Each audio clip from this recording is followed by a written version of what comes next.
Listo, Mao, ya está, ¿eh? Bueno, pues buenos días, buenas tardes para quien está fuera de Ciudad de México y pues para Pedro que está en España. Pues es un gusto compartir con ustedes este espacio. Vamos a proponer esto, una charla en torno a un muy buen pretexto, la edición de este libro, Volver al chamanismo, la oscuridad, el silencio y la ausencia, un texto que recién acaba de salir publicado en 2022, pero que, bueno, pues tuvo varias presentaciones, bueno, más bien un proceso largo de edición, y pues hoy tenemos el gusto de recibirlo del brazo de la edición de la Universidad Iberoamericana y la Universidad de las Américas, Puebla. Eh, entonces, bueno, pues la propuesta es que hagamos una pequeña mesa de diálogo que nos sirva para conocer el texto, pero también para charlar con los autores, las autoras.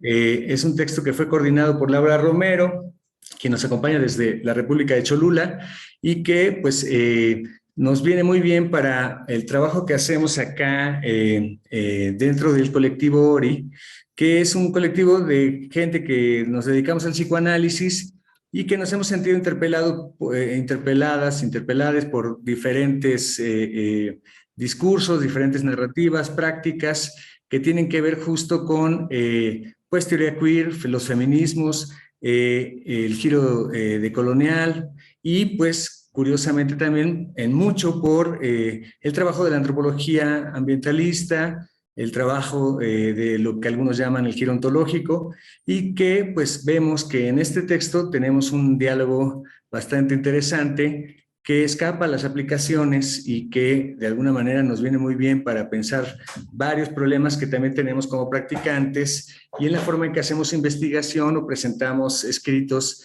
del lado de la práctica del psicoanálisis. Entonces, bueno, pues entre nosotros tenemos el gusto de contar con, pues eso, Laura Romero, que coordinó el texto. Tenemos también a los diferentes articulistas que está entre nosotros Johannes Neurath. Él forma parte del Museo Nacional de Antropología, es curador de las salas etnográficas, también profesor de la Universidad Nacional Autónoma de México. Está también acá Pedro Pitarch, ¿no? Un viejo y querido conocido del trabajo etnográfico en Chiapas, nos acompaña desde España. Tenemos también a Iván Pérez Telles, que trabaja en la Escuela Nacional de Antropología y que pues también tiene un largo recorrido etnográfico con pueblos nahuas y ahora también otomís en la Huasteca y en la Sierra Norte de Puebla. Está con nosotros Alessandro Questa, que también es parte de la Universidad Iberoamericana y que pues ha sido un etnógrafo muy consistente y danzante entre Tepetzintla, los bailarines danzantes de Tepetzintla, y bueno, pues estará también del lado del colectivo ORI, Elena Maldonado, quien pues se dedica al psicoanálisis y que ha hecho diferentes trabajos en los cruces entre filosofía y psicoanálisis.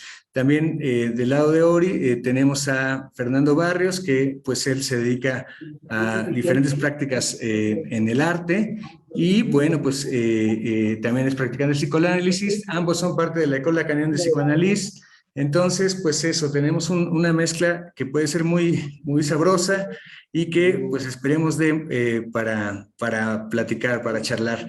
Agradeceremos mucho entonces que mantengan sus micrófonos en silencio, daremos espacio para que podamos también dar interlocución a quien quiera participar, pero pues en principio abramos pista y pues cedo entonces la palabra a Elena Maldonado para que pues nos presente algunos comentarios para poder charlar sobre el escrito que acá tengo, firmado por cada uno de los invitados de acá. Me falta Fer y Elena, pero pronto los veré. Pues te escuchamos, Elena. Gracias. No, muchas gracias. No, pues primero quiero agradecerte, Mauricio, por haber organizado este encuentro. Me parece una oportunidad muy enriquecedora para todos, espero. Y como decías, pues nosotros en Ori llevamos un ratito transitando y tratando de establecer diálogos con otros campos, ¿no? El psicoanálisis suele ser un campo bastante hermético, bastante ensimismado y entonces para nosotros es muy valioso poder encontrar interlocutores que nos hagan replantearnos cosas, que podamos también ser críticos al interior del psicoanálisis, ¿no? Yo creo que, por ejemplo, Lacan y el mismo Freud, pero sobre todo Lacan, fueron personas que estuvieron siempre en interlocución con otras disciplinas, ¿no? Levi-Strauss, por ejemplo, ¿no? Fue un interlocutor importante en Lacan, pero como él, cantidad de otros. Y entonces, pues nos interesa mucho acercarnos a la antropología contemporánea, ¿no? En lo que se hace en México, sobre todo, ¿no? Que nosotros trabajamos en México, nuestra práctica está situada en México y somos muy críticos, pues, ¿no? De la forma en cómo el psicoanálisis ha tendido a exportar modelos, ¿no? Y no preguntarse las condiciones propias de los lugares en donde se practica, ¿no? Entonces, por eso, pues para nosotros es muy valioso. El libro además me parece muy, muy interesante. A mí me dio, cada uno de los artículos me ha dado para pensar cantidad de cosas. Tengo cantidad de problemas y de preguntas que no creo que alcance el tiempo para plantearlas, pero bueno, vamos a ver hasta dónde se puede. Y una que quizás, bueno, hay dos cosas que me gustaría plantear de entrada, ¿no? La primera es, pues, este punto del antropocentrismo, ¿no? Eso nos ha dado mucho a nosotros para trabajar en psicoanálisis. Bueno, ya Lacan muchas veces decía, y sobre todo por la influencia del estructuralismo, quizás, ¿no? Que en realidad en la clínica no trabajábamos con personas ni con individuos, ¿no? Sino que quizás utilizando un término propio de Deleuze y Guattari, la clínica era una clínica mucho más molecular, ¿no? Es decir, que las nociones de persona e individuo quizás incluso obstaculizan la práctica clínica porque nos interesan más los fenómenos llamados inconscientes, que es todo un asunto cómo definir eso llamado inconsciente. Entonces ese punto me parecería muy interesante poderlo discutir con ustedes y dialogar con ustedes, porque en todos los artículos hay ese tema, digamos, ¿no? Por un lado, que me gustó mucho, ¿no? La manera en cómo hacen una crítica a la noción de chamanismo más clásica, ¿no? Tratada sobre todo desde Eliade, ¿no? Y toda esta manera de hasta cierto punto romantizar, ¿no? La idea de la figura del chamán, etcétera, y como hacerla una sola figura unitaria, ¿no? Como si fuera solamente una manera de hacer chamanismo. Esto, eso me gustó muchísimo. Y me atrevo a hacer algunas relaciones, ¿no? Incluso Alessandro en su artículo lo menciona, ¿no? Que en algún punto Levi-Strauss hace esa analogía, ¿no? Del chamán con una especie de, como si fuera una especie de psicoanalista, ¿no? Es interesante la manera en cómo se plantea también en Levi-Strauss eso, pero entonces esas analogías basadas en esta noción de antropocentrismo me parecen interesantes, ¿no? Porque así como en el psicoanálisis también ha habido una tendencia a romantizar el inconsciente, creo que esa tendencia va del lado más de Jung y de quizás más afín incluso a Eliade, ¿no? Y a la noción del inconsciente más estético, más del lado del romanticismo alemán, etcétera. Creo que hay una ruptura, ¿no? Con Lacan en eso para plantear que en realidad lo que nos interesa son los fenómenos clínicos que tienen una materialidad específica, ¿no? Y ahí encuentro ciertas analogías en lo que ustedes están planteando. Entonces, bueno, no me quiero extender demasiado porque creo que son dos problemas bastante amplios. Quisiera poner entonces en la mesa el tema del antropocentrismo, ¿no? Porque, en primer lugar, ese tema, ¿no? En algunos de los artículos se plantea que, eh, y también tomado mucho, yendo mucho de la mano de los planteamientos de Viveros de Castro, que nosotros también hemos ido siguiendo, esta idea de que en realidad las formas no humanas tienen en la base un antropocentrismo, ¿no? Nos preguntábamos, incluso ayer con Fernando platicábamos, si esa idea de humano sería la misma que se ha desarrollado en Occidente, por llamarlo así, ¿no? Esa me parecería como una primera problemática que me gustaría lanzar, ¿no?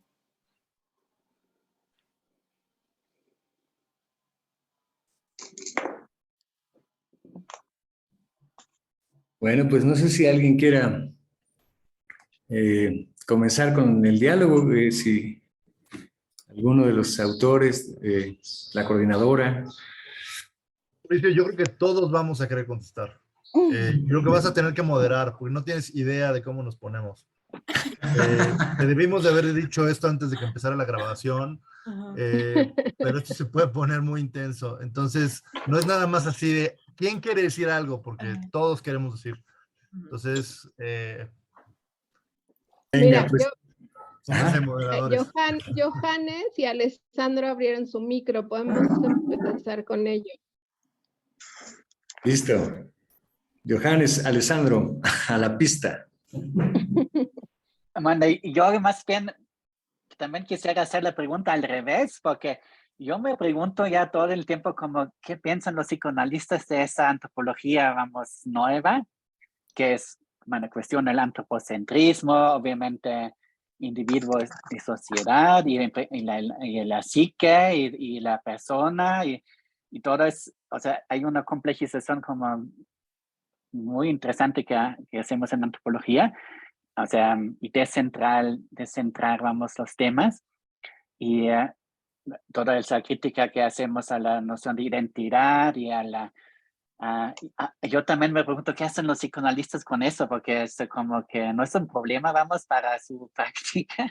Y, yo creo que ahora sí o sea, al menos con el psicoanálisis así como se entiende convencionalmente con uno que no es psicoanalista, ¿no?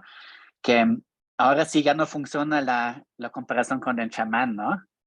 Tal vez antes, en el chamanismo, vamos así, convencional que estamos criticando, era un poco más factible hacer esa comparación, ¿no? Porque el chamán, la relación entre el chamán y su paciente, pues era como entre un doctor y un paciente, ¿no? Y, y se trataba de curar, ¿no? y pensaban que el chamán curaba a los pacientes, y ahora más bien es un manejo de complejidades y de una relacionalidad siempre muy ambigua, ¿no? Donde realmente no puedes, o sea, no puedes curar a nadie, ¿no? O sea, no puedes estar sano en esos mundos amerindios, ¿no? Porque siempre va a ser de interacción con los seres, vamos, de la alteridad, siempre obviamente la enfermedad es uno de los campos donde esa interacción se da, ¿no? Y o sea, obviamente yo no tengo conocimientos de las tendencias recientes del psicoanálisis, ¿no? Tengo como un poco una idea de Freud y un poco de Lacan, pero a mí, yo tengo mucha curiosidad también al revés. ¿Qué piensan los psicoanalistas de eso, no? Que como no estamos complicando demasiado las cosas. No, yo creo que como decía hace ratito, hay ciertas afinidades, porque realmente esta noción de persona y de individuo en psicoanálisis está cuestionada, digamos, nos obstaculiza pensarlo así.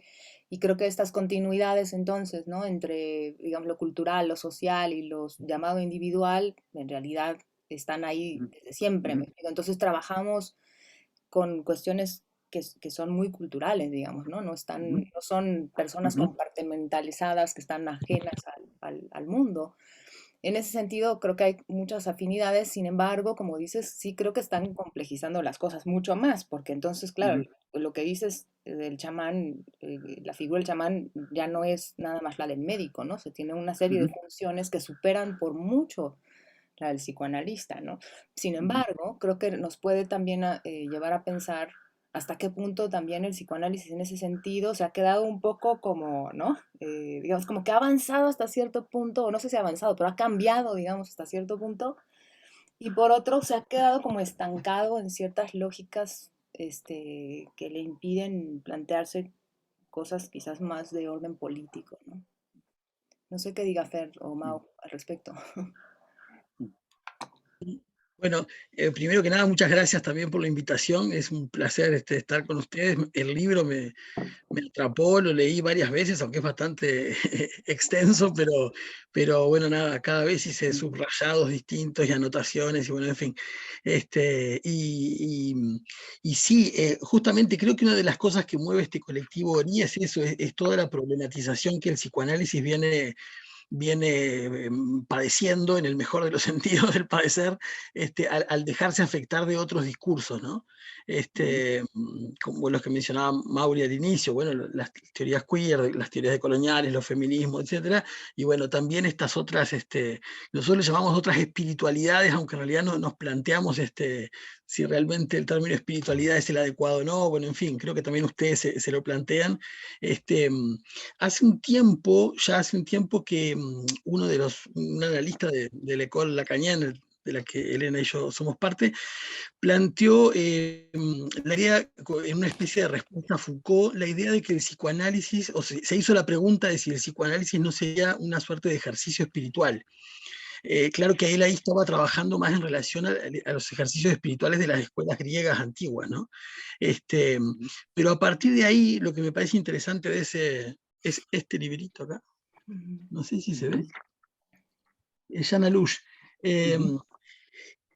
Él ahí creo que abre la puerta a muchas cosas, ¿no? Porque nos ha hecho plantearnos, bueno, si la dimensión de sujeto, que obviamente, como decía Elena, la dimensión de sujeto en psicoanálisis, y sobre todo en Lacan, es una dimensión mucho más alivianada, es una dimensión mucho más evanescente, es una dimensión que el sujeto aparece y desaparece, el sujeto del inconsciente, como le llama Lacan. Entonces, pero si incluso ese sujeto evanescente, que no tiene más consistencia que una evanescencia y una aparición fugaz, está ligado a determinadas formas de la espiritualidad, lo que nosotros nos planteábamos es, bueno, pero entonces, ¿qué pasa cuando esos sujetos, para hablar así en términos un poco equívocos, están en relación a otras formas de la espiritualidad? Por eso que el libro de ustedes nos parece súper interesante para repensar estas cuestiones, ¿no? Porque en realidad lo que se ha seguido pensando es en el sujeto en relación a las espiritualidades de las escuelas antiguas, desde la antigüedad greco-latina, y si no, en relación al catolicismo. Bueno, Lacan todo el tiempo estuvo tratando de desmarcarse del catolicismo, pero me parece que en Sudamérica, en Mesoamérica, o como le queramos llamar, malamente llamada América, obviamente que existen otros modos de entender estas dimensiones. Entonces, ¿cómo podríamos no plantearnos todas estas cuestiones? Así que les agradecemos que nos compliquen el campo. Alessandro, a ver, ¿qué hubo? Yo me quedé con lo de la política y también el problema de la no equivalencia, ¿no? Creo que todo el esfuerzo es mostrar que no hay equivalencias, ¿no? Lo cual puede dar un poco de vértigo, Sí. porque efectivamente todas las teorías han sido bastante naturalistas en el sentido de que piensan que hay una suerte de gran naturaleza humana y entonces hay una serie de manifestaciones diversas que podemos encuadrar como, esto es parentesco, esto es economía, esto es política, aunque sea muy diferente, ¿no? Y claro, la noción de experto, como bien ha expuesto Latour en la cultura de la ciencia, se ha exportado a otras sociedades, entonces el antropólogo mismo también se siente un chamán, no solo los psicoanalistas. Los antropólogos nos espejeamos, digamos, debe haber un término clínico ahí, pero los antropólogos nos espejeamos con los llamados chamanes, que ese es otro problema, pensando que son como uno, ¿no? Que es el que duda, el que es lírico, que problematiza, es una suerte de individuo un poco dilatado, ¿no? Pero estas son todas imaginerías, ¿no? Ideas recibidas, y además no solo recibidas, impuestas en el otro. Y creo que ese es el problema político. Nos hemos dedicado a imponer, digamos, ciertos armados ideológicos que también hemos recibido, por cierto, que no, y hemos dejado de escuchar esa otra cosa. Entonces, eso que llamamos chamanes, por lo menos en mi texto yo soy una suerte digamos, no quiero decir enemigo, pero ya lo dije, digamos, la gratuidad del concepto de chamán o de chamanismo para explicar cosas que no tienen nada que ver, ¿no? Con un canon asumido como universal. Y es el problema además que enfrentó Fraser desde el origen, porque el chamanismo estaba considerado como la religión original, ¿no? Incluso Durkheim también piensa que, es que hay el chamanismo que tiene una vena animista, es la religión de la humanidad, ¿no? Todos somos en el fondo animistas y por lo tanto chamánicos. Y es esa búsqueda del origen. No tiene nada que ver muchas veces con eso. Y al revés, es una cuestión que es disruptora, digamos, de esta pretensa universalidad. El otro asunto que también es político y a mí me preocupa es que a los indígenas, ¿no? A los no occidentales les toca ciertas instituciones, ¿no? Entonces a ellos les toca el chamanismo, ¿no? Tenga su chamanismo. Y ahora sí juegue con él, ¿no? Y dice, sea usted tan chamánico como guste, porque pues es lo que tiene, ¿no? Ese es también otro problema político. Otro problema que va asociado a este secundario es que imaginamos que estos pueblos indígenas tienen un chamanismo. Lo que trato por lo menos de mostrar en mi capítulo es que tienen teorías divergentes, tan divergentes como la pudiera haber tenido, qué sé yo, Heidegger y Wittgenstein o qué sé yo, Hegel y Rousseau, no sé.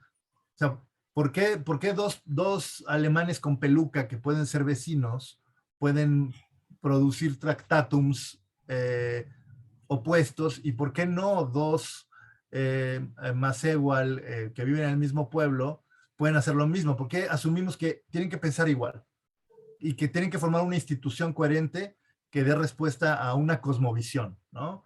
Entonces, nos perdemos también de los debates filosóficos, místicos, políticos, que puede haber en esa pretensa aglutinación del otro, que pues en el mejor de los casos, cuando ya les damos mucha oportunidad, tienen una teoría radicalmente distinta, pero además compartida por todo el mundo, lo cual una y otra vez en el trabajo de campo etnográfico nos damos contra la pared porque no es cierto, ¿no? La gente no piensa igual, no están programados igual, tienen dudas, debaten, hay acres debates en contextos locales y aparte esos debates tienen efectos en prácticas, en alianzas políticas, incluso en procesos electorales. Entonces, sí es un poco, sí da vértigo, porque no estoy dando ningún tipo de respuesta, más bien estoy escarbando más para decirles que va a ser muy difícil que lleguemos a una estabilización, ¿no?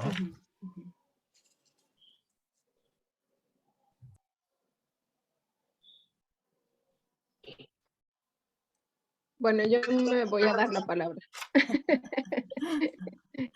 Gracias, Leo. Bueno, pues muchas gracias también a Mauricio, a Fernando y a Elena por el espacio. Y un poco siguiendo el argumento de Alessandro, ¿no? Justo una de las cosas que originan como la guía, ¿no? Temática, que es alejarse, por ejemplo, de ciertos elementos a los que asociamos el chamanismo, como el uso de enteógenos, ¿no? O sea, aunque en algunos de los lugares que están estudiados ahí, ya prendió mi hijo la luz, se puede, o sea, hay uso, ¿no? Justo como la propuesta se hace con base también en un elemento que nos hace, que es común, ¿no? A indígenas y no indígenas, que es el uso de la palabra, ¿no? Si ustedes pueden ver en todos los textos hay como mucho énfasis en lo dicho, por ejemplo, ¿no? Y era un poco como para desarticular y obligar a quien lo lea, ¿no? A salirse de lo esperado. Por eso en una de las presentaciones Mauricio decía, ¿no? Este libro no será para el New Age, ¿no? Porque no van a encontrar lo que esperan que va a haber ahí, ¿no? Entonces creo que también mostrando que hay un elemento pues humano ahí, ¿no? Si podemos usar esa palabra que es lo dicho, también, porque es muy difícil sacar del sedimento donde está ubicado el chamanismo en lo general, ¿no? A quienes se acercan, a quienes lo piensan o a quienes se vinculan de una u otra manera. Y también la otra intención eran estos 3 ejes, que es el silencio, la oscuridad y la ausencia, ¿no? Como metodológicamente también para la etnografía, como difíciles de aprender con H, ¿no? Porque a veces creemos que lo que no está o lo que no se dice o lo que no se ve no tiene importancia en lo que sucede en el ritual, en la vida cotidiana, etcétera, ¿no? Entonces, también por eso hay un énfasis no solo por la crítica al IADE, ¿no? Y a todo lo que ha implicado, sino, o sea, desde mi punto de vista, buena parte del planteamiento era eso, ¿no? Como recurrir a la palabra para guiar mucho del análisis que hicimos en el libro de los casos específicos que cada quien trabajó. Y ya, gracias, Ma. Gracias, Lau. Pues no sé si ahora les parece bien que demos lugar a los comentarios de Fer, las preguntas, y Pedro e Iván, que se están haciendo guajes, pues también digan algo en la mesa. Fer. Ah, ¿iría yo? Bien. No, a mí el libro me interpeló por todos lados, y sobre todo que me gusta el título, porque me parece un título como tramposo, como me gustan las trampas, que uno lee Volver al chamanismo y dice, ¿cómo es esto? ¿No? Luego de leerlo, bueno, uno se da claramente cuenta que en realidad ustedes plantean como un revisitar el chamanismo desde otro lugar y desde múltiples advertencias justamente respecto de incluso del término mismo, ¿no? Y quería como preguntarles un poquito eso, como ustedes lo dicen en el libro, pero me imagino que no debe haber sido fácil mantener de todos modos el término con todas estas advertencias. ¿Cómo toman esa decisión política? Bueno, creo que nunca estuvimos de acuerdo, ¿no? O sea, creo que tenemos como posturas, si bien giran alrededor de, ¿no? Creo que lo único en lo que no dudamos, ¿no? Es que no estábamos a gusto con el término. Y sí, efectivamente, el título es como tramposo en ese sentido, porque no queremos estar, pero volvemos, ¿no? O sea, nos queremos alejar, pero tenemos que volver. Entonces, creo que, no sé, o sea, a reserva de lo que el resto de mis colegas digan, pero creo que sí hay como también una intención de usar el concepto para comunicarnos con quienes lo usan, ¿no? O sea, como para mantener el diálogo con estos, en el caso de la antropología, por ejemplo, ¿no? Con esta gente que sigue y sigue y vuelve, ¿no? A recurrir a esto que pues a mí me parece muy difícil de sostener, ¿no? Como esta práctica arcaica, originaria, ¿no? Antiquísima, vinculado a lo sagrado. O sea, me parece también que es una especie de ceguera metodológica muy fuerte porque hay muchos datos que muestran que no, que es más bien como decía Alessandro, ¿no? Un espejeo. Pero creo que también nos sirve para eso, ¿no? Para seguir hablando del tema sin necesariamente estar ahí, ¿no? En el mismo lugar o en el lugar donde no queremos estar en realidad. Pues no sé si Pedro o Iván quieren comentar algo. Bueno, si quieres comento yo. ¿Me escuchan? Sí. Bueno, yo también doy las gracias por la invitación, muy amables, y por la organización. La verdad es que estaba escuchando a Elena, ¿no? Buenos días. Y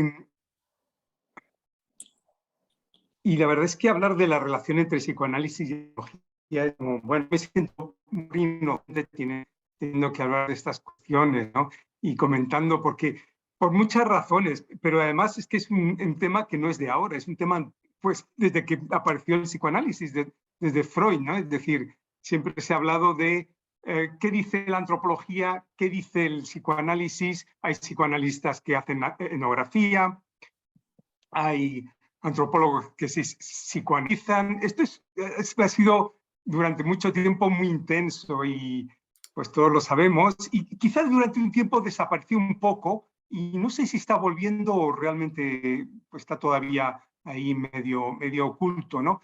Un poco la idea que existía en los 20, en los 30, en los 40, ¿no? Es que había como dos teorías. Había una teoría psicoanalítica y había una teoría antropológica, ¿no? Los antropólogos tenían una teoría de la cultura y la sociedad y en ella funcionaba la persona, y los psicoanalistas tenían otra, en fin, con muchas subteorías cada uno, sin duda, ¿no? En realidad lo que probablemente ha cambiado en la antropología, o parte de la antropología, porque si consideramos la antropología decolonial, la antropología feminista, la LGTB, etcétera, esta es una teoría occidental sobre el mundo, no es una teoría, digamos, etnográfica. Son proyecciones de nuestros intereses sobre el resto de las poblaciones. Pero una antropología digamos, que se interese realmente en las teorías y en las prácticas de otras culturas, especialmente, por ejemplo, de las culturas indígenas, en realidad no es una teoría, porque lo que se supone que debiéramos hacer es conocer y reconocer las teorías indígenas. Aquí el plural es muy importante. Va a haber distintas teorías, de modo que hay una teoría psicoanalítica, como hay una teoría quiché, como hay una teoría, sí, es decir, forma parte de un abanico de teorías, ¿no? El psicoanálisis sería, no sé, me estoy enrollando mucho, pero sería como una subteoría de la persona mediterránea occidental, ¿no? Y luego por ejemplo, en América hay muchas teorías sobre el cosmos, sobre la persona, etc. En el mundo, quiero decir. Es decir, que no estamos, digamos, en algo que se puede comparar, porque en realidad lo que tendríamos que comparar es el psicoanálisis, el concepto de persona del psicoanálisis, de sujeto, inconsciente, etcétera, con la teoría Bororo de la persona, o la teoría quiché, o la teoría inuit, ¿no? Ese tipo de cosas. Es decir, tendríamos que ir caso por caso comparando, ¿no? Aunque parezca desproporcionado, en realidad no lo es. Habría que ver cada caso, ¿no? No. Y en ese sentido, la verdad es que Laura fue muy valiente de ponerle el título de chamanismo al libro, porque es uno de esos términos que realmente es un término minado, ¿no? Porque todo el mundo opina sobre si existe, no existe, etcétera. Quizá yo sí soy muy antiguo, a diferencia de Alessandro y de Laura, ¿no? Yo soy muy antiguo. Yo sí creo que existe un complejo cultural del norte de Europa, siberiano y americano, que da lugar a lo que llamamos chamanismo. En otras regiones del mundo encontramos cosas a veces, ¿no? En Borneo, en el Tíbet, etcétera, pero por ejemplo en África no encontramos estas formas, ¿no? Es una cosa que sí tiene como un área cultural en que uno puede reconocer. Y lo que lo definiría, esto es lo que digo yo en clase a los estudiantes que están empezando, ¿no?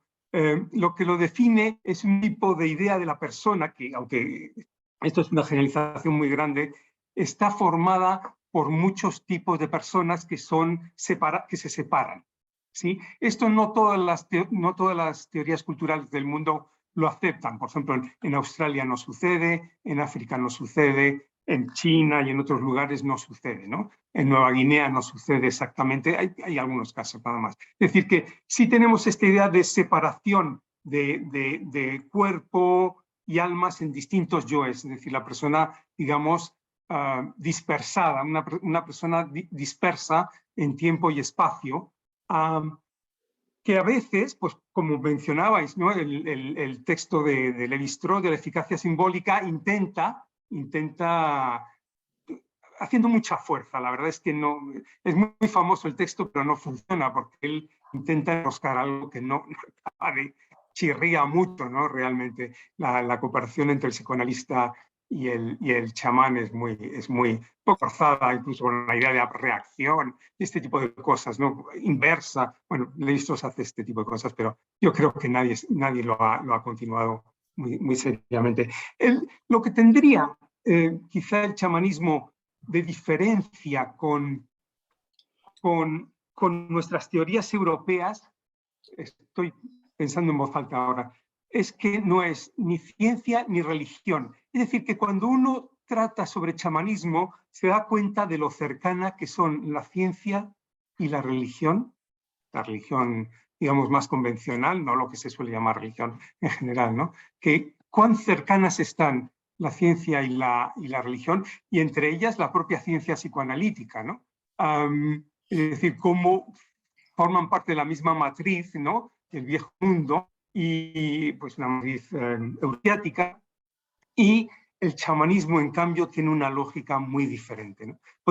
Podría seguir con esto, pero no quiero monopolizar la palabra. Es decir, que cuando uno trabaja con cosas que llamamos chamanismo, en realidad está trabajando con cosas que no tienen que ver con nuestra tradición religiosa ni científica, ¿sí? Solo por recordar una cosa, la teoría del Big Bang la hizo este famoso sacerdote belga que se inspiró en el Génesis, ¿no? Nada más. Gracias, Pedro. Gracias por traer a cuenta las inspiraciones. Justo es de los líos que hemos estado viendo con Ori, ¿no? Traemos ahí un asunto con esta herencia semítico-cristiana del psicoanálisis que pues estorba, ¿no? Y sí, ¿no? Hay muchas veces ganas de relocalizar, modificar, resituar las cosas que nos hereda Freud, pero es un asunto complicadísimo porque no puede ser de cualquier manera. Me mandaban a leer otra vez a Mircea Eliade, no, por favor. Entonces, bueno, este libro viene muy bien, pero a ver, Iván, no sé si tú tengas algo que compartir. Hola, me había quedado sin gas y estaba esperando el gasero en fin, llegó. Muchas gracias por la invitación, por la organización, por el interés que tienen en este libro. Este libro en realidad es producto de varios años de trabajo de un grupo de investigadores que nos convocó Laura, pero hay un antecedente que es el proyecto de etnografía de las regiones indígenas, en el cual una de las líneas de investigación fue el asunto del chamanismo, y mucha gente le entramos a este tema, y justo estaba Pitars vino, no sé, hace 15, 20 años a dar clases, nos puso a leer a Viveiros de Castro, toda la gente solo leía Goetz, eran simbolistas, ¿no? Y nosotros empezamos a tener una lectura distinta de nuestros propios datos etnográficos, ¿no? Y nos distanciamos, por supuesto, de las ideas que imperaban en ese momento y que siguen imperando, que es una antropología que, aunque está muerta, se seguirá haciendo. Empezamos a leer ya no a Mircea Eliade ni a la gente que hacía este tipo de estudios de religión, sino que nos empezamos a ver pues, cuáles eran las coincidencias y las divergencias con lo que pasaba, por ejemplo, en Siberia, ¿no? En el caso de varios de nosotros, por ejemplo, donde yo trabajo, el curandero se va a tener que casar con un espíritu, tiene una vida amatoria y que le da potestad en el mundo de los espíritus, y es muy, muy siberiano, ¿no? Entonces, nosotros decidimos hablar de chamanismo y de distintas variantes, no solo del chamanismo, a partir de que empezamos a encontrar este tipo de cosas que no las no se explicaban suficientemente con las teorías y con los grandes antropólogos que habían hecho trabajo de campo e interpretaciones al respecto. Por ejemplo, el asunto de la abstinencia sexual, ¿no? La abstinencia sexual normalmente la abstinencia sexual de los chamanes, ¿no? Se asociaba a un asunto de pureza, ¿no? Que tendrían que ir puros a un espacio y no sé qué. Y en realidad lo que se trataba es que, por ejemplo, en la zona donde yo trabajo, lo que ocurre en realidad es que el chamán tiene, previo a los encuentros en los espacios donde llega, o en los sueños, por ejemplo, una serie de intensas relaciones de todo tipo con estas personas que le prohíben tener relaciones sexuales, por ejemplo, en su en el mundo humano, ¿no? Y entonces estas cosas que a partir de una lectura distinta, que ya no es la judeocristiana, ya no es la teoría de las religiones, permitía ver que la potestad, el poder de los chamanes provenía de otro lugar, ¿no? Coincido con Alessandro, trabajamos más o menos en la misma zona, conozco su lugar, conozco obviamente su trabajo, soy lector de mis compañeros. La divergencia de interpretaciones, ¿no? El carácter dinámico también de la cultura indígena, ¿no? De los pueblos en los que trabajamos, ¿no? Las divergencias. Ahora que releía mi texto, por ejemplo, creo que hay cosas que han cambiado en poco menos de 10 años. No escribiría lo mismo, por supuesto, ¿no? Han cambiado drásticamente ahora con el uso de redes sociales y de... Los chamanes se exhiben muchísimo. Antes eso era impensable, ¿no? Yo cuando fui con los curanderos, la celosía, la secrecía con la que se guardaba esto era terrible, ¿no? Los curanderos donde yo trabajo son mayormente gays y es como es como una de las características, ¿no? Que son un tiempo mujeres y otro tiempo hombres, y eso también es una cualidad propia de su trabajo, ¿no? Entonces, había muchísimas cosas que lo restringían y todo estaba mediado por las grandes instituciones estatales de salud y eclesiales que generaron una suerte de paranoia entre los propios chamanes. Entonces se vivía de manera muy, muy dramática. Ahora no sé si escribiría algo así. Entonces, con esto quiero decir que el chamanismo es algo bastante dinámico, tendrá sus propias limitaciones, prejuicios, las cosas que delimitan ahora este chamanismo náhuatl de la zona donde yo trabajo, que es en la Sierra Norte de Puebla, en el municipio de Huauchinango, pero seguro le presentan otros retos, ¿no? No es que el chamanismo esté abierto ahí solamente y se puede estudiar tan fácilmente, pero es algo, o sea, yo sinceramente no escribiría lo mismo que escribí hace 6, 7 años, y es el mismo pueblo y son los mismos curanderos, digo, ahora todos son jóvenes, los viejos curanderos se murieron, pero el carácter dinámico de estos fenómenos que trabajamos es importantísimo para tomarlo en cuenta cuando uno es investigador y no creer que lo que describió agotó un tema y lo describe a cabalidad, ¿no? Entonces, bueno, yo le entré por otro flanco a esto que estamos hablando, pero espero en otra participación hablar sobre otras cosas puntuales. Gracias, Iván. Pues le damos otro espacio, ¿les parece? No sé si, Elena, todavía tienes ahí en la cartera algunas preguntas. Hay ya algunos comentarios de quien nos acompaña. Pero... levantado desde hace rato. Venga, Johannes, por favor.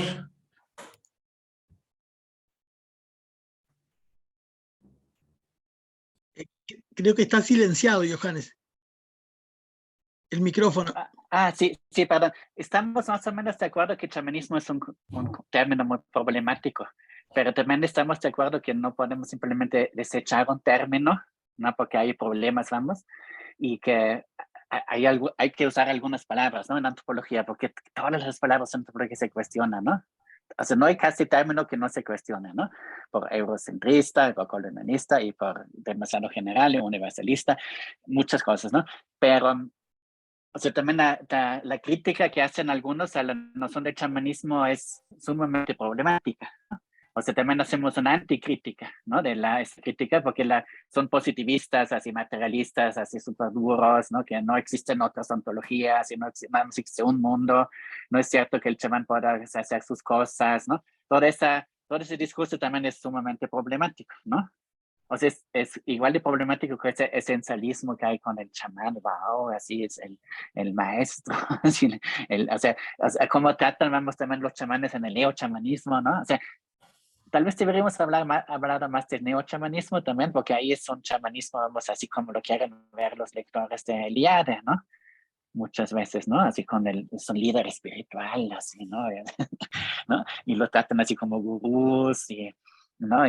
¿no? O sea, bueno, obviamente está muy mezclado siempre todo esto, ¿no? Cuando se trata del chamanismo, y los mismos indígenas, al menos los Virar-Itari, pues mezclan completamente las cosas, ¿no?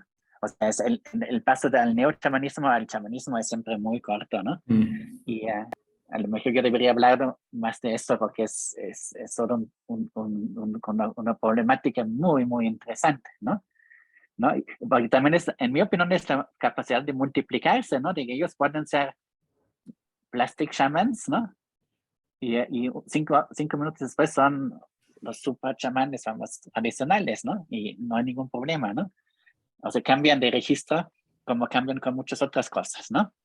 Y pueden ser activistas y pueden ser políticos y pueden ser... O sea, hacen como esa capacidad de multiplicarse, de jugar muchos papeles y saber jugar papeles, ¿no? De artista y de político y de campesino. Y, ¿no? Eso es esa capacidad de multiplicación de la persona, ¿no? Que creo que es algo que es importante que destaquemos de esas sociedades, vamos, amerindias, donde eso es posible y es importante aprender de eso también, ¿no? Y ahora que, por ejemplo, un amigo, Paul Liefman, que siempre dice que eso es neoliberal, ¿no? O sea, si tú eres un, dinámico y sabes adaptar a la situación, eres automáticamente un neoliberal. En la sociedad tradicional eso no es posible porque tienes tu papel y estás así. Un indígena siempre va a ser un campesino y ya, ahí se queda, ¿no? Subalterno. Entonces estamos como defendiendo pues que la sociedad indígena es mucho más sofisticada, lo que uno, o sea, que siempre lo subestiman y nosotros queremos corregir eso, ¿no? Que realmente se den cuenta que son sociedades muy complejas y muy sofisticadas y estas prácticas, si los ponemos que llamar chamanes se ven, pero los tenemos que tratar de entender, ¿no? Y sobre todo es importante aprender de esas prácticas, ¿no? Porque sí es porque es una filosofía superior, vamos, a mucho de lo que ha producido Occidente, ¿no? Sí, o sea, sí es una... ¿Qué pasó? Ya no... Haya abierto un micro. Sí, Es que de Eugenia pronto Flores, como que puedes- se abran. O sea, filosóficamente pienso que sí es como algo muy atractivo, esa capacidad, todas esas cosas que hacen de transformación, de multiplicación, de manejar ambigüedades, de cosmopolítica, ¿no? O sea, y estamos en esa época de crisis, o sea, Occidente ha llevado el mundo al borde del abismo y, o sea, sí es muy importante como aprender de otras vamos, epistemologías, otras ontologías, otros mundos, vamos, y cuestionar, vamos, el pensamiento occidental y si eso es más importante que discutir si vamos a usar chamanismo o no, ¿no? O esas preguntas así muy académicas. Gracias, Johannes. Tenemos también a Alessandro con la mano. Gracias, Mauro. Yo quiero volver al punto inicial de Elena sobre el antropocentrismo, que creo que no hemos tocado. Y creo que vale la pena. Además, quiero conectarlo con lo que mencionaba Iván hace unos minutos. O sea, tratando de empezar a entender el chamanismo como un sistema o varios sistemas de conocimiento, creo que una buena forma sería empezar a verlo más como un conocimiento ecológico, que como un conocimiento espiritual o como un conocimiento religioso, ¿no? Pensemos, imaginemos lo que entendemos aquí por ecología, ¿no?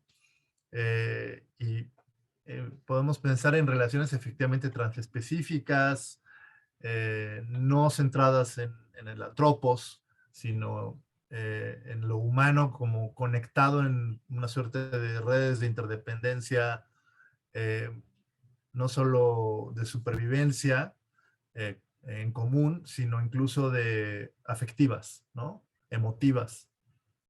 Entonces, estamos hablando de que eso que llamamos chamanismo se acerca, digamos, más a una forma de inquirir, de cuestionar y de reconectar constantemente elementos del mundo. Eso que llamamos espíritus no son como entidades ectoplásmicas, flotantes, sino que son entidades vivas, socialmente activas, incluso a veces con posiciones políticas, con vidas sexuales, como bien nos dice Iván en su trabajo en Coahuila, y aparte asociadas a lugares y a capacidades vitales del mundo, ¿no?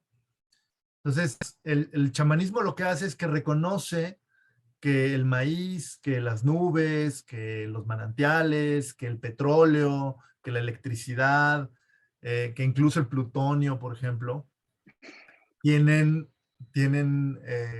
identidades, digamos, sociales y que tienen capacidades energéticas que pueden generar o no vida.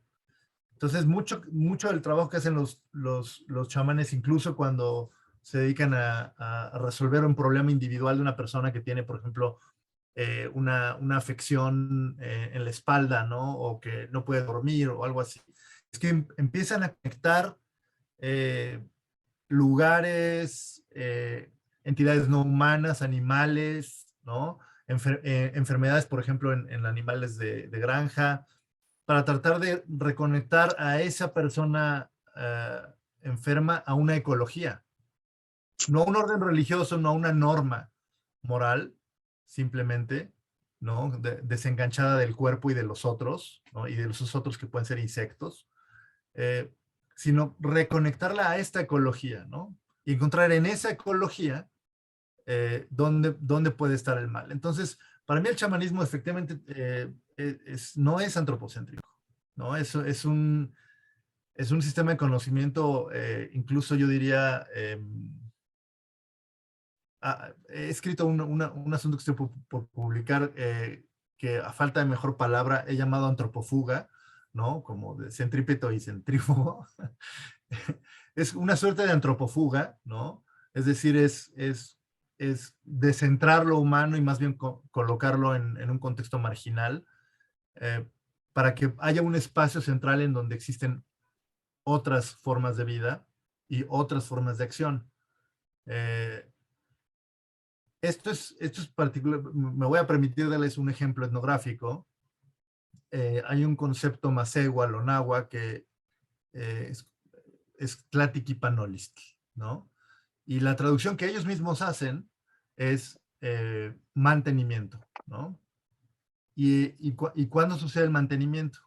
El mantenimiento sucede cuando siembras, cuando dejas ofrendas, cuando pides por alguien más, cuando reconoces los derechos que tienen los manantiales para no ser contaminados. Es decir, hay una suerte de, me voy a estirar un poco, pero una suerte de noción no occidental de sustentabilidad, ¿no? Pero incluye también a otros agentes que, digamos, Occidente no reconoce como existentes. Entonces, sí es una red de pluralidad, bueno, que es otra forma no antropocéntrica de mantener un conocimiento por varios miles de años, quiero decir también, ¿no? Que nosotros me refiero a Occidente, en cuánto tiempo le estamos dando al traste a muchas regiones y muchas formas de vida, cuando hay otras sociedades que han experimentado de mejor manera, ¿no? Bueno, gracias, tenía que decir esto. Gracias, Alessandro. Pues no sé si le damos otra ronda y escuchamos a quienes ya nos hacen algunas preguntas. Fer, Elena, no sé si tengan alguna otra. Johannes creo que otra vez tiene la mano levantada, no sé si quiera decir algo. No, no la bajó, no la bajó otra vez. Ya la bajé.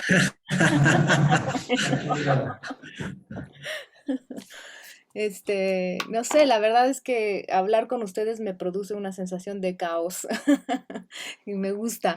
Entonces no sé ni cómo por dónde seguirle, porque lo que estaba pensando mientras los escuchaba hablar y ahora que dice, que puntúa Alessandro esta cuestión del antropocentrismo, que me gustaría también escuchar a los demás sobre eso, no sé, me quedo pensando mucho porque también, digamos, en psicoanálisis, como les decía, sí hay un esfuerzo con Lacan por descentrar esa noción de persona, ¿no? Como que no pensar que trabajamos con personas, sino que trabajamos con este sujeto evanescente y nos interesan otros fenómenos que incluso darían un golpe a esta noción narcisista, ¿no? Digamos, tan occidental.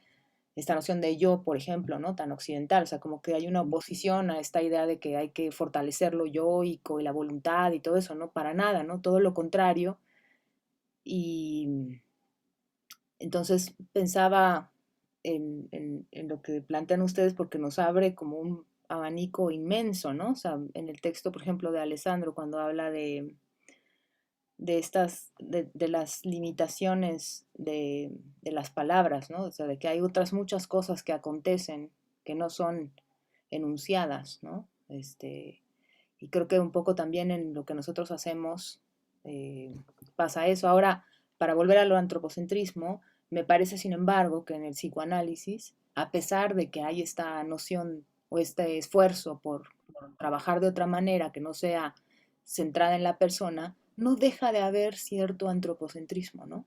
O sea, no deja de estar operando aún una serie de coordenadas que a lo mejor tienen que ver con lo que acabas de decir, es decir, que no se plantean estas cuestiones de entidades no humanas o de la posibilidad de hablar con los cerros o de darle o de hacer estas prácticas que tienen funciones mucho más ecológicas. Eso no se plantea para nada acá y me parece algo que valdría la pena tomar muy en serio, ¿no?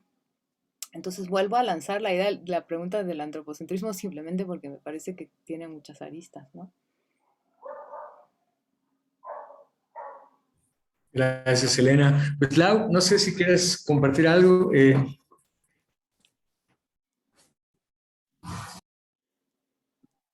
Abro mi micrófono. Sí, bueno, pienso, por ejemplo, ahora que decía Elena, ¿no? De como lo yoico.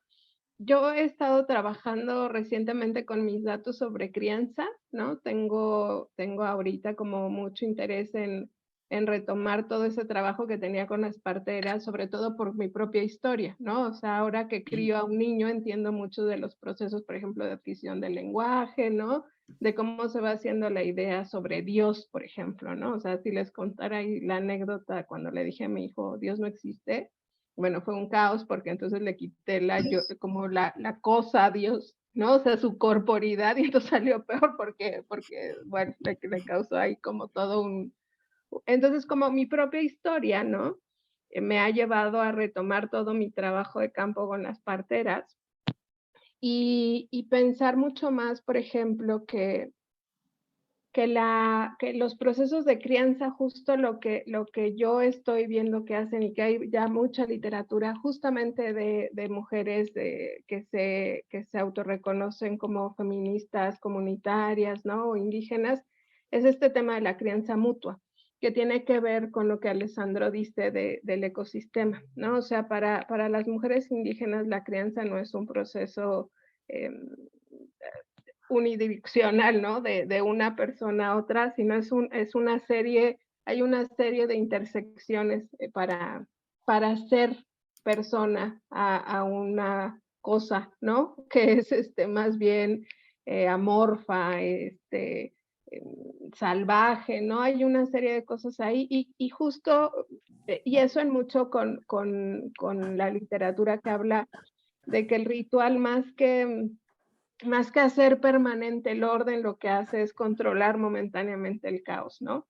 Entonces, en los procesos de crianza, ¿no? Es muy claro que la buena parte del pensamiento, al menos del pueblo o de las ritualistas y los ritualistas con los que yo trabajé, no está centrado en lo humano, ¿no? O sea, es muy claro que hay una dirección, o sea, está como expandido y el ejercicio ritual sí es como, o sea, muestra lo inestable de esta condición, ¿no? Y de la persona misma como un complejo muy, muy inestable. Y por eso es tan importante como los procesos de crianza, todas estas cosas súper como citadinas de criar en tribu, ¿no? Y que están como muy de moda, pues en realidad con las parteras y las madres indígenas, o sea, ahora que lo observo más a detalle, sí es un proceso, hay un ejercicio ritual ahí,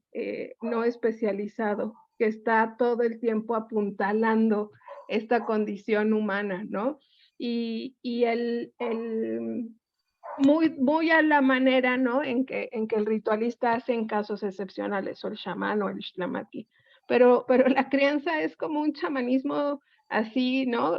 Para la niñez está todo el tiempo apuntalando, ¿no? Creando la cosa de la alimentación es muy importante, ¿no? Entonces sí creo que en estos procesos de crianza yo noto mucho y entiendo ahora que tengo un hijo porque hay que estar apuntalándolo, ¿no? O sea, porque es tan notorio en esta fase, pero sí, o sea, creo que yo puedo ver incluso más ahí, ¿no? Que en el chamanismo o que en la ritualidad terapéutica que yo he trabajado, la necesidad de estar construyendo constantemente lo humano, o sea, es como muy excepcional y entonces hay que estarlo apuntalando todo el tiempo.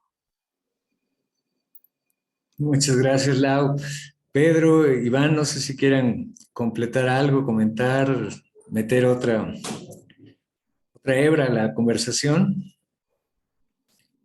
No, bueno, comento yo, así muy brevemente. Pues sinceramente no estoy muy seguro de entender la cuestión del antropocentrismo. Parece que en psicoanálisis, o por lo menos en psicoanálisis lacaniano, parece que es algo importante, ¿no? Yo creo que simplemente es por apostillar un poco lo que ha comentado Alessandro, es decir, que lo que diferencia, digamos, así hablando en términos muy generales, la concepción de la persona y la relación de la persona con el resto de los seres en la tradición amerindia y siberiana, y ahí van, ¿no? Con toda razón. Finalmente, los amerindios pues, son siberianos. Es una especie de relación, es decir, de relación con el mundo. La nuestra es una relación, digo la nuestra, la europea, ¿no? Por lo menos desde el Renacimiento, es una relación con la sociedad. Es una sociedad humana con la que nos relacionamos fundamentalmente, ¿no? Y en el mundo indígena, esta relación se abre, por así decir, ¿no? Es decir, hay una relación con lo que podríamos llamar seres humanos, que la diferencia no está tan clara a veces, ¿no? Entre seres humanos y otros seres, y lo que llamaríamos fenómenos atmosféricos, animales, plantas, etc. La distribución indígena de estos seres es muy distinta a la nuestra, por tanto no funciona mucho ahí. Es simplemente eso.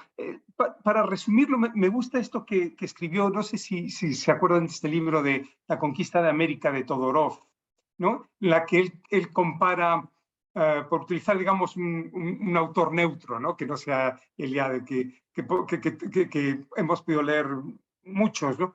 Él compara la diferencia entre Hernando Cortés y Moctezuma, ¿no? El soberano azteca, el soberano mexica, en los siguientes términos. Cortés se relaciona con los seres humanos, es decir, es la sociedad la que le interesa, fundamentalmente. Moctezuma no, se interesa por el mundo, es decir, las relaciones de Moctezuma son con los prodigios, lo que sucede con los animales, etcétera, etcétera, para entender al otro, ¿sí? Es decir, cada uno se está intentando entender y Cortés lo hace en términos completamente de especie humana, ¿no? Por así decir.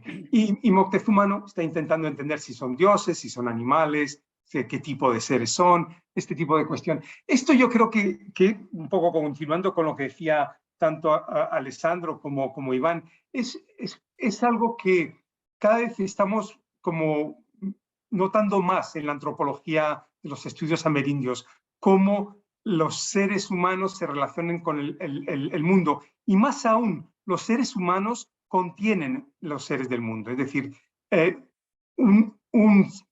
Mesoamérica es muy común que una persona aparentemente humana sea también un felino, o sea una zarigüeya, o sea una hormiga, o sea un pájaro. Es decir, que esa distinción entre lo humano y lo no humano es muy lábil, está muy difuminada, por así decir. Y claro, esto, estaba pensando ahora, ¿esto cómo afectaría, digamos, a las teorías del psicoanálisis, que son teorías inevitablemente sociales? Es decir, que tienen que ver, es decir, que si aparecen, que son 5 lobos, ¿no? En la ventana, lo que interesa no son los lobos, sino a qué remite, ¿no? De la infancia o de la familia. Es decir, todo se pasa, digamos, a un código social, ¿no? Cuando en el caso amerindio sería lo contrario. El código social se expresa en términos de animales, de espíritus, en fin, como decían los compañeros. Aquí hay una lógica un poco diferente, sospecho, ¿no? Y es muy propia de muchos grupos del mundo, muchos grupos indígenas, pero especialmente de grupos amerindios. Esto es muy intenso en el mundo indígena americano, por así decirlo, ¿no? Eso. Pues me gustaría, no sé, darle la palabra a Fer para también desmontar esta imagen del psicoanálisis ahí como con un código medio edípico. Fer, por favor. Sí, no, le quería contar que vengo de escribir un artículo que lo mandé en una revista, no sé si me lo van a aceptar, pero que se llama Alegato por una cierta inhumanidad. Porque justamente yo creo, bueno, a partir fundamentalmente de Lacan, que el psicoanálisis no trabaja con lo humano, o en todo caso trabaja con lo no necesariamente humano de lo humano. La noción misma de goce, la noción de real, la noción de inconsciente en Lacan no son una evidencia que se trate de algo directamente adscribible a lo humano. Esto sería medio largo de desarrollar, pero en realidad marca como una determinada...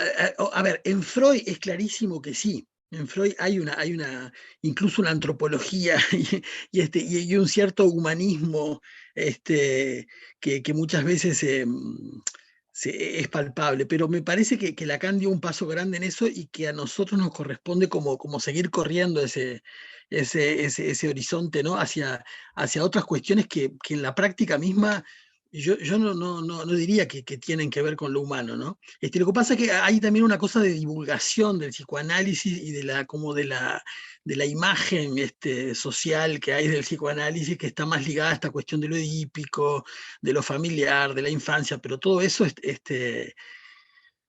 está súper cuestionado, problematizado, incluso al interno mismo del psicoanálisis, ¿no? ¿Y puedo hacer una pregunta? Sí, por favor. Sí, y entonces es que me he quedado así como interesado. Si esto que decía Fernando, si la persona hay algo que no es humano, ¿qué es? ¿No? Es decir, que esa cosa extrahumana o, ¿no? O subhumana, no sé cómo decirlo, Sí. ¿en qué consistiría? ¿No?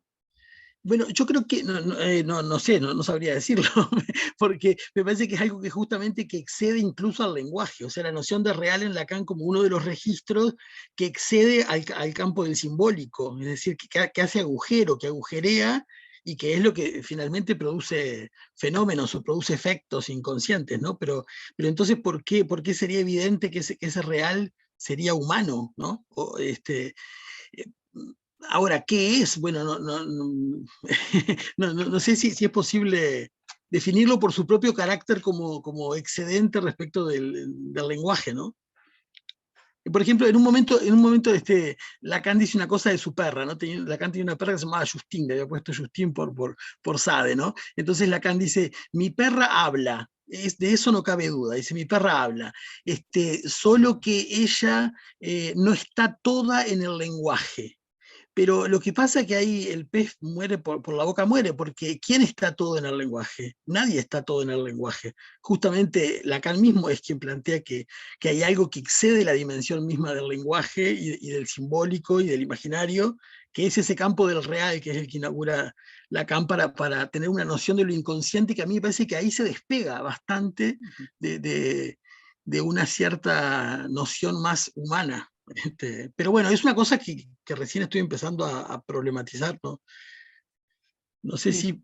No, perdón, no quiero monopolizar la conversación, pero esto que estaba comentando Johannes, es decir, una cosa interesante para mí es que es curioso cómo estas poblaciones indígenas que eran como vestigios arcaicos, ¿no? Del pasado, que estaban destinados a desaparecer, era una cosa antigua que no tenía ningún sentido en la modernidad.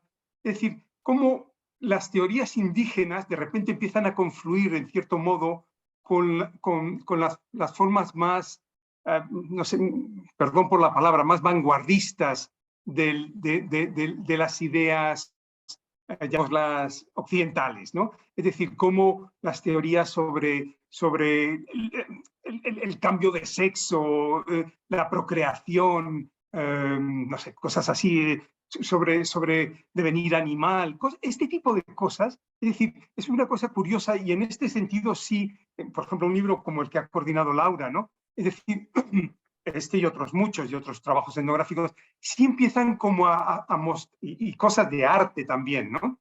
Esto lo ha trabajado mucho Johannes. Empieza a haber una confluencia que no es una confluencia con la gente más mayor, ¿no? Sino con la gente más joven, ¿no? Los literatos, los artistas, la gente que trabaja con ciencia y tal, más joven, con psicoanálisis, empieza a interesarse en estas teorías indígenas porque de repente muestran una convergencia que antes era una cosa como del pasado y de repente la flecha del tiempo del mundo indígena se dirige al futuro, ¿sí? Es decir, y no sé con quién lo comentaba el otro día, este famoso libro de ciencia ficción de el lado oscuro perdón, el otro lado de la oscuridad, ¿no? La otra cara de la oscuridad de Le Guin, ¿no? Pues es una autora de ciencia ficción, pero que acompañaba a su padre, Alfred Kroeber, a ver los grupos indígenas de California. Y eso ella siempre ha comentado cómo le impresionó. Es decir, las cosas que escuchaba, etcétera, las coloca en el mundo de la ciencia ficción. Es un giro curioso de repente, ¿no? ¿Sí? Es decir, esto que estaba mencionando Laura de la crianza, ¿no? De repente, esto que en la colonia Roma todo el mundo empieza a criar colectivamente, resulta que llevamos 20.000 años criando colectivamente. No se ha descubierto América, ¿verdad? No descubrieron los siberianos, pero son cosas que de repente a mí por lo menos me resultan como notables. Y yo pienso que parte de esta convergencia implicaría las teorías del yo, del consciente, es decir, del psicoanálisis. Podría rearrastrar, ¿no? estas nuevas vertientes. Se me ocurre, ¿no? Como posibilidad. Justo para esto son estas charlas. Muchas gracias, Pedro. Iván, no sé si quieras compartirnos algo. Un segundito antes de, justo con esto que dice Pedro, pues Octavia Butler, todo el afrofuturismo, ¿no? Está ahí, o sea, Octavia Butler se hizo famosa porque predijo la llegada de Trump, ¿no? Pero toda la narrativa del afrofuturismo pone la tradición nativa en el futuro, ¿no? La propia película de Pantera Negra, que está asesorada por una afrofuturista, la capitana que es de este país, de donde es Pantera Negra, Wakanda, cuando va a atacar en la ciudad, dice, qué primitivos, ¿no? Ya está harta de que no se logra terminar la guerra, o sea, el conflicto, y saca la espada, ¿no? La lanza, y entonces es como una escena así, pero tiene asesoría de un afrofuturista, pero justo es lo mismo que está pasando ahora en Abya, ¿no? Están poniendo la literatura al futuro, pero hay un chorro, Bindi, que es excepcional, ¿no? Como toda esta literatura africana, ahora está tomando boom ese estilo literario en Abya. Pero nada más, perdóname, Iván. Hola, nuevamente. Hoy, sobre el asunto del antropoceno, ¿no? Del antropoceno, perdón, del antropocentrismo, creo que adelantó bastantes cosas Pitart sobre el asunto de persona. En las poblaciones amerindias, entre los nahuas, donde yo trabajo, los macehuales, el asunto de la persona es bastante complejo. Un niño cuando nace es una suerte de cyborg que llega y que va a irle entrando poco a poco el alma, ¿no? Que se va a expresar sobre todo con el lenguaje, ¿no? Pero cuando ya sea persona tendrá, pues cuando adquiere el lenguaje, pero desde que nace es un complejo de seres desde el inicio, ¿no? En su interior resguarda seres humanos y no humanos, y esa es la cualidad. Lo humano no es lo humano en las poblaciones amerindias, tal como lo entendemos nosotros, ni el antropos desde Occidente, ¿no?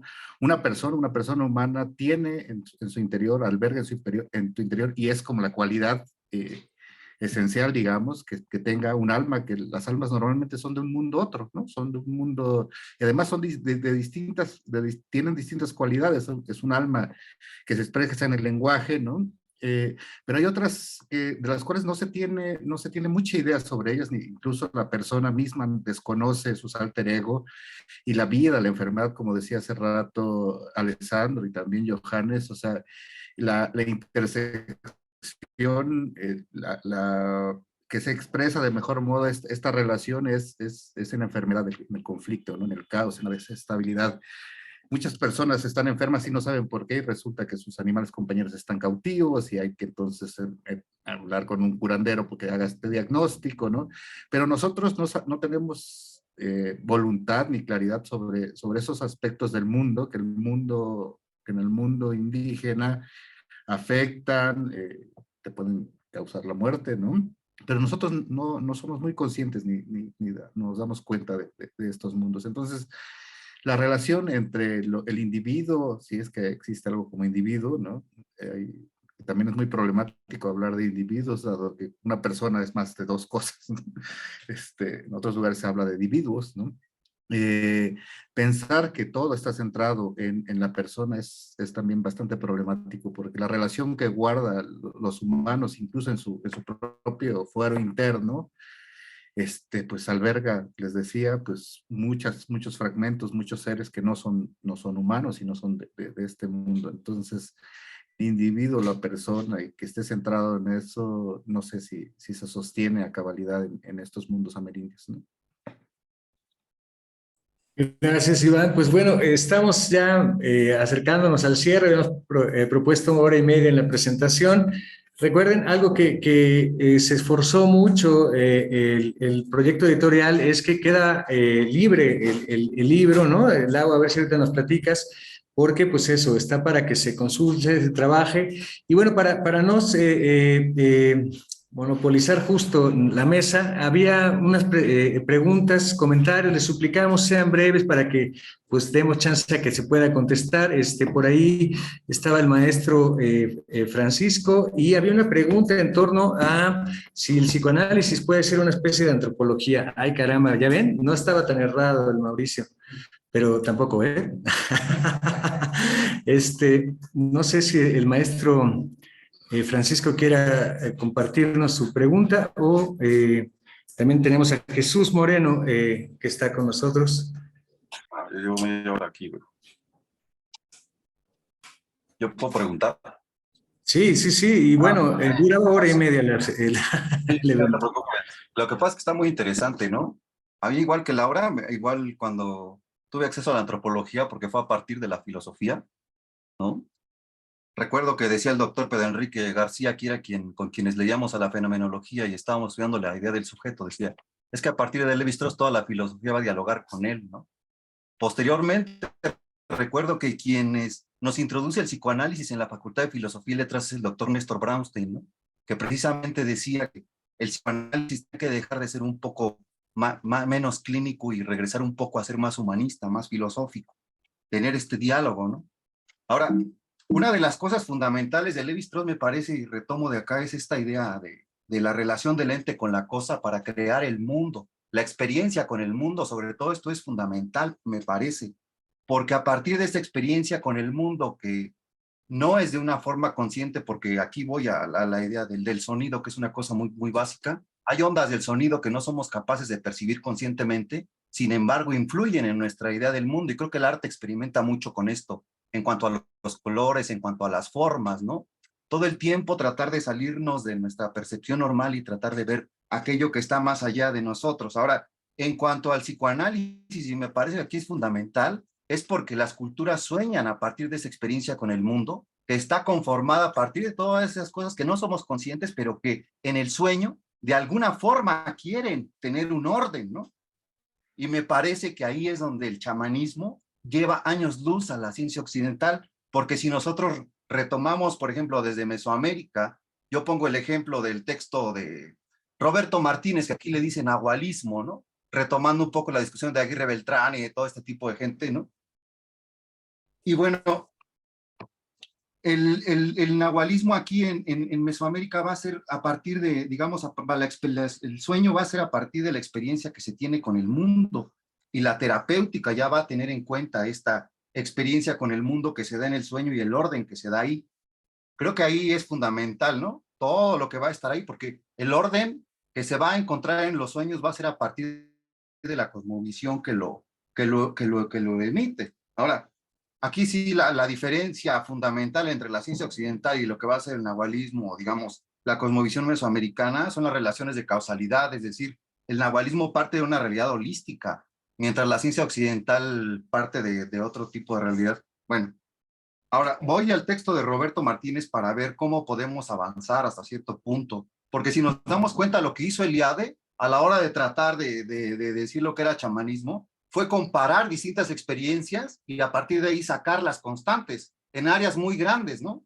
Eso nos permite para hacer un primer acercamiento, pero lo que hace Roberto, por ejemplo, a partir de un área más reducida, es igual ir comparando y sacando las constantes, y entonces a partir de ahí ya podemos tener un suelo firme para empezar a aportar no solo al conocimiento de los pueblos mesoamericanos, sino también al conocimiento del psicoanálisis, de la experiencia que se tiene del inconsciente, cómo el inconsciente arma la experiencia que tiene el hombre con el mundo, de la cual no es consciente, ¿no? Y que hay un mundo por descubrir, porque, digamos, aquí ya termino, ¿no? Lo que decía Levi-Strauss en el clásico, o sea, yo con mi aparato taxonómico occidental puedo diferenciar 500 plantas en una selva.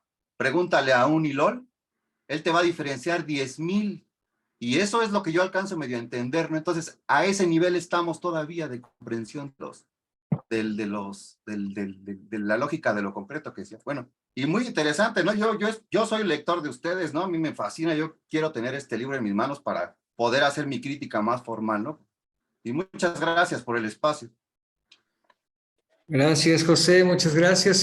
Ya invitaremos también a Roberto, es querido amigo también de todos estos muchachos y muchachas.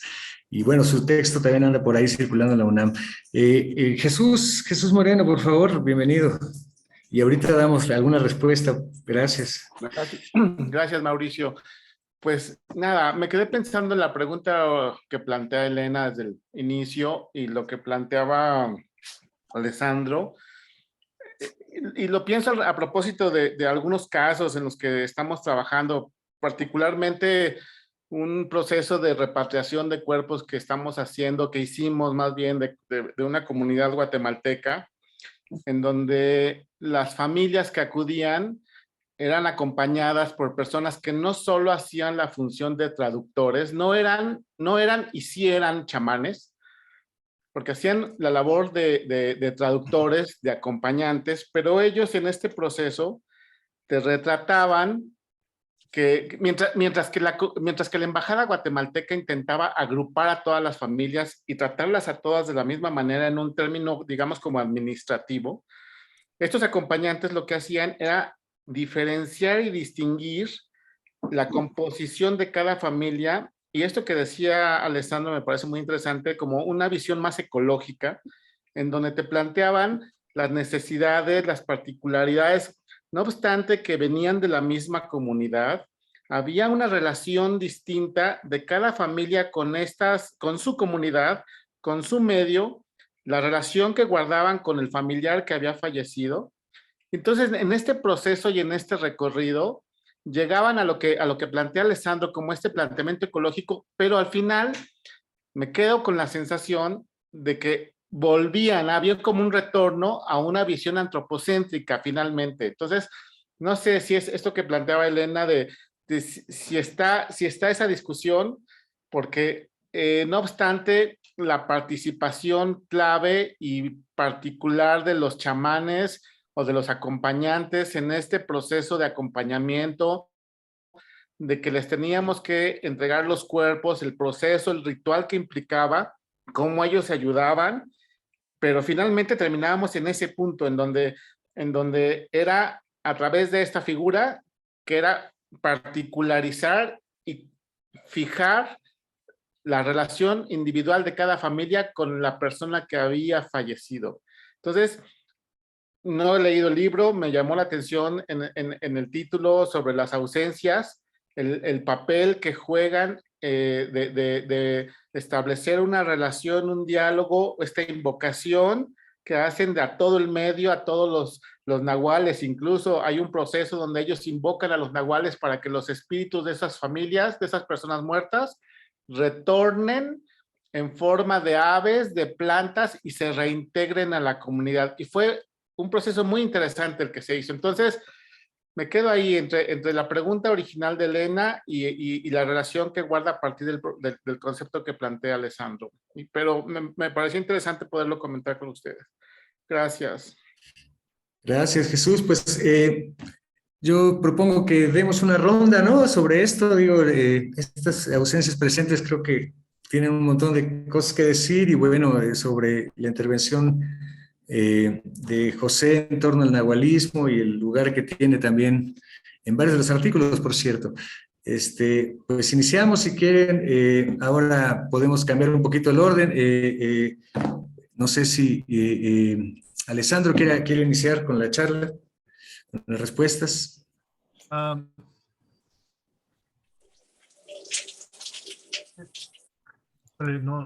No sé, no tengo nada muy relevante que decir, excepto tal vez que, o sea, me pongo a pensar en que incluso en el trabajo con estas víctimas de la violencia que están recuperando los cuerpos de sus familiares, en este caso que están trabajando, que me parece muy, muy importante y muy interesante también.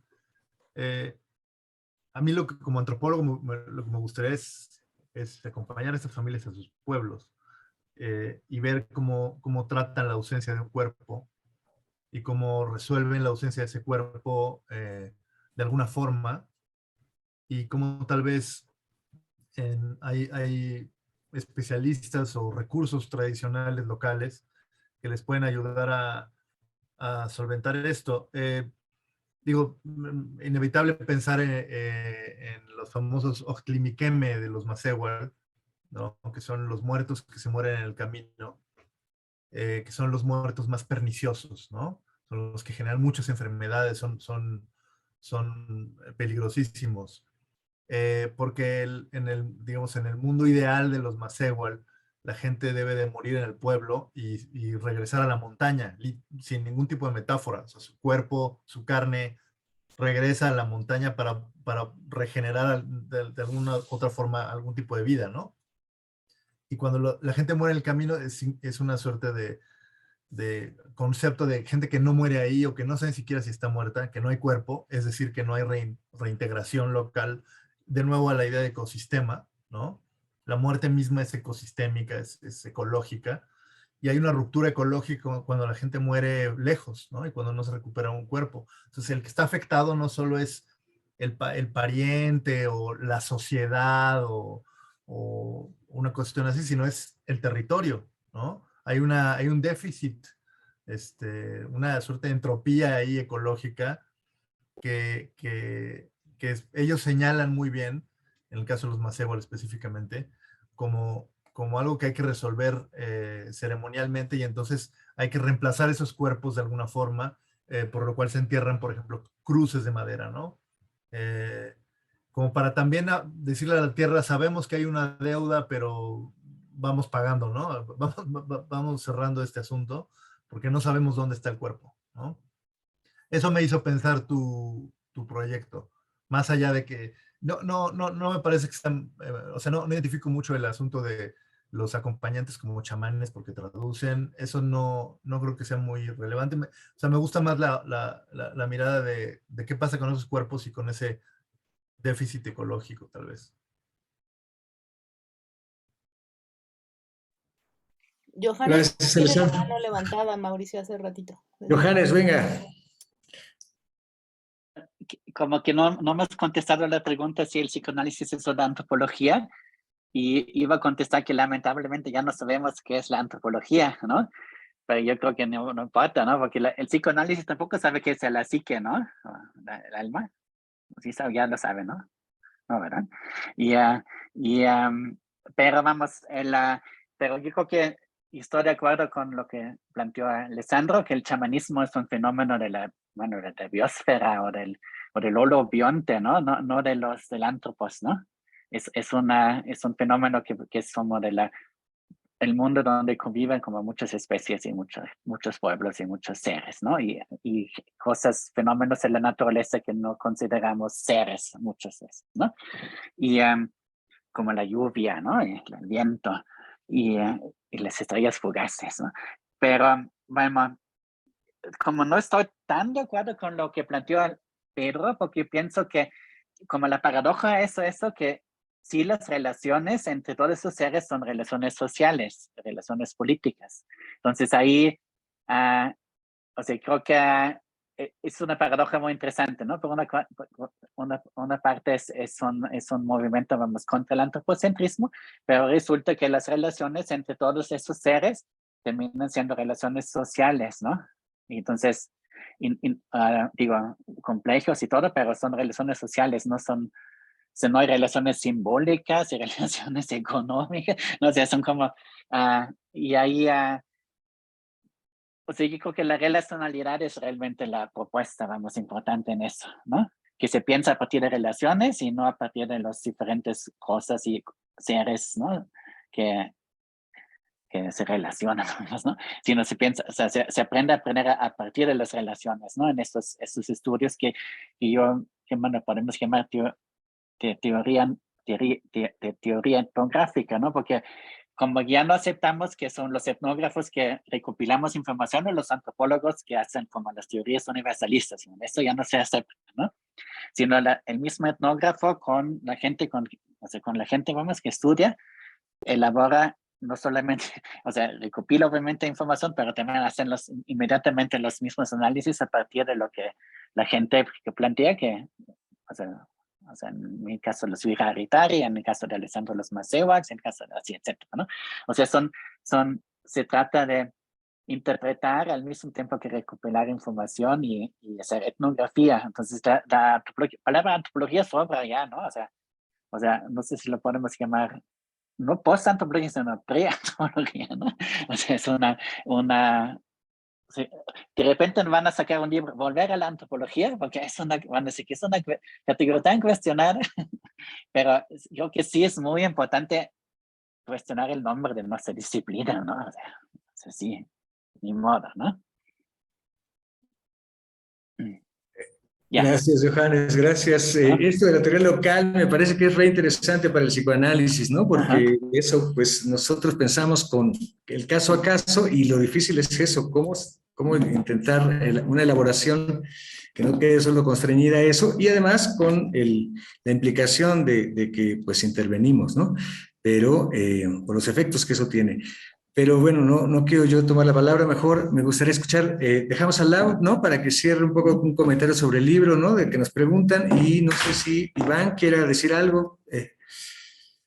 Bueno, pues ya les puse ahí la liga para que lo puedan leer. Lo único que no se puede hacer es descargar, pero el libro está completo y en algún momento la Universidad Iberoamericana lo venderá, no sé si ya está, Alessandro, en su biblioteca, en su librería. Y nosotros lo tenemos en Cholula y se va a vender también en Educal. Esto para quienes estamos en México, en algún momento ya lo distribuirán. Es un tiraje pequeñito, y bueno, también se puede comprar en la página de la universidad para hacer envíos, pero bueno, básicamente está accesible a todo mundo y como decía Mauricio, fue algo que pues sí que era muy importante para quienes escribimos en el libro que fuera de acceso libre. Entonces, bueno, pues ahí está. Y muchas gracias nuevamente a su colectivo por el espacio. Creo que siempre es muy importante saber, ¿no? En qué se están interesando en otras disciplinas y también de qué manera podemos colaborar y reconfigurar nuestros pensares. Muchas gracias, Mau. Gracias, Lau. Pues no sé si Elena, Fer también quieren compartir algo, Pedro. No, yo quizás solo agradecerles a todos la disposición para discutir, para platicar, para charlar. Yo me quedo con 1000 dudas igual, pero me parece que de eso se trata y me gustaría que ojalá en el futuro podamos tener algún otro encuentro quizás un poco más específico, ¿no? Con cosas, porque creo que fuimos ahora como muy general y creo que bueno, pues es que es la primera vez que nos encontramos y hay cantidad de matices y de asuntos que tratar. Y no sé, creo que en todo caso, Mao, a mí también me gustaría escucharte a ti, porque tú eres el que organizó esto y además eres el que está con un pie en la antropología y otro en el psicoanálisis, así que qué mejor que tú para también que des una reflexión final al respecto. Gracias. Sí, sí, que sal del closet, Mauri, que te estamos viendo. No, pues a mí me da mucho gusto porque saben que hemos encontrado como estos vínculos en donde de alguna forma hay algo que yo me he ido echando para atrás, como decía Iván, ¿no? O sea, hay cierta idea del psicoanálisis que no siempre es muy justa cuando se da recepción en la antropología. En el psicoanálisis luego se hace recepción de la antropología justo del siglo XIX o Lévi-Strauss, pero Lévi-Strauss de los 40. Entonces es como una historia de desencuentros, pero encuentro un montón de resonancias ahora con estas elaboraciones que se hacen con ciertas nociones muy precarias que siempre tienden a traicionarnos, que nos agarran como aparato de captura. Una de las preguntas que tengo al libro y que la dejo en la mesa es que, así como en varios artículos aparece una distancia hacia cierta teoría académica chamánica, pues de repente también este antiacademicismo chamánico se podría volver nuestro aparato de captura, ¿no?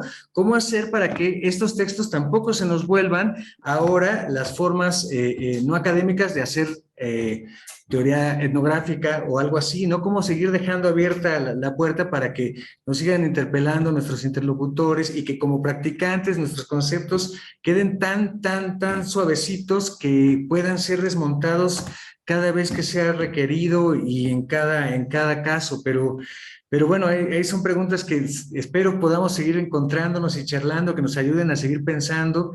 Y pues más bien me gustaría también, no sé, escuchar a Pedro, Iván, si quieren decir algo, Fer, para cerrar. Bueno, yo quisiera agradecer este encuentro, ¿no? La gestión de Mauricio, conocer a otros interlocutores. Me llama mucho la atención porque pensé lo mismo que Alessandro argumentó respecto a lo que dijo Jesús Moreno y veo claramente una predisposición de nuestras disciplinas, ¿no? Mientras una persona ve, no sé, la repatriación de unos cuerpos como un asunto de derechos humanos, un asunto de humanismo, ¿no? Los pueblos indígenas, no sé si fueran los nahuas también, verían como un asunto sumamente peligroso, nada chamánico en el sentido, ¿no? Sí, chamánico, pero porque los seres que están allí ya no son humanos, entonces, y se vuelven sumamente peligrosos, ¿no? Entonces, mientras una persona desde los derechos humanos estaría viendo cuerpos ahí, más desde la manera occidental, ¿no? Que sería un tratamiento humano a estos restos, los pueblos indígenas estarían viendo un poco como lo describió Malos Aires, que deben de ser reencausados, que deben de ser atemperados, ¿no? Porque son sumamente virulentos, peligrosos, dado que no amortizan el cuerpo, ¿no? Entonces, me llama la atención en estos diálogos ver cómo hay perspectivas claramente distorsionadas por nuestras propias disciplinas. Tenemos una afección, ¿no? Una forma de entender las cosas, pero el diálogo siempre nos propone pues nuevos acercamientos a fenómenos que creemos acabalados, entendidos, ¿no? Les agradezco mucho por haber estado aquí, por habernos leído, por haber interesados en este libro, en la publicación de este libro, y ojalá, como propone Elena, tengamos espacios para seguir discutiéndolo. Gracias, Iván. Pedro. No, nada más, simplemente, en fin, dar las gracias. Es este tipo de conversación que cuando uno apaga el Zoom empieza a pensar cosas, ¿no? Es decir, que se queda uno pensando después cosas que se han comentado, qué habrá querido decir, qué se podría reponer a esto, de modo que sí, este tipo de iniciativa que realmente oxigena, ¿no? Que es muy, en fin, que tiene mucha, no sé cómo decirlo, innovación, nada. Dar las gracias por la organización de la conversación, ¿no? Del diálogo y nada, dar las gracias a Laura por haber hecho este esfuerzo, un esfuerzo muy complicado de tratar un tema que es un tema así, pues ya digo, poco minado y en el cual todo el mundo, por lo menos en la antropología, todo el mundo tiene una opinión y tiene que querría opinar sobre esto y aquello, y ella pues no rehuyó, digamos, la dificultad de tratar esta cuestión. Nada más. Muchas gracias y un saludo. Gracias, Pedro. Pues Fer, si quieres despedir el encuentro desde Uruguay. Bueno, nada, agradecerles, Pira, porque de verdad que es muchísimo lo que queda para repensar. Sí, también me había notado cantidad de cosas para cada capítulo, para cada uno de ustedes, cada una de ustedes, pero bueno, será en otra ocasión, ojalá que lo efectivicemos a ese encuentro.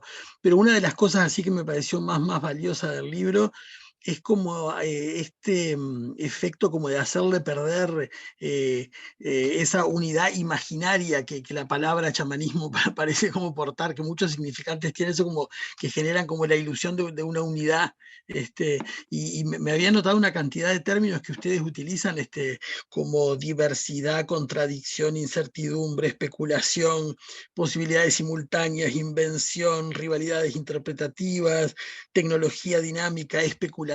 Entonces, me parece que es ¿cómo decirlo? Es como que todo eso nos hace pensar justamente en el llamado chamanismo como una práctica contemporánea, más que contemporánea, y a tono también con este intento que estamos haciendo también desde el psicoanálisis para oxigenar un poco y hacerle perder esa supuesta unidad de discurso que en realidad no tiene el psicoanálisis. Así que muchas gracias.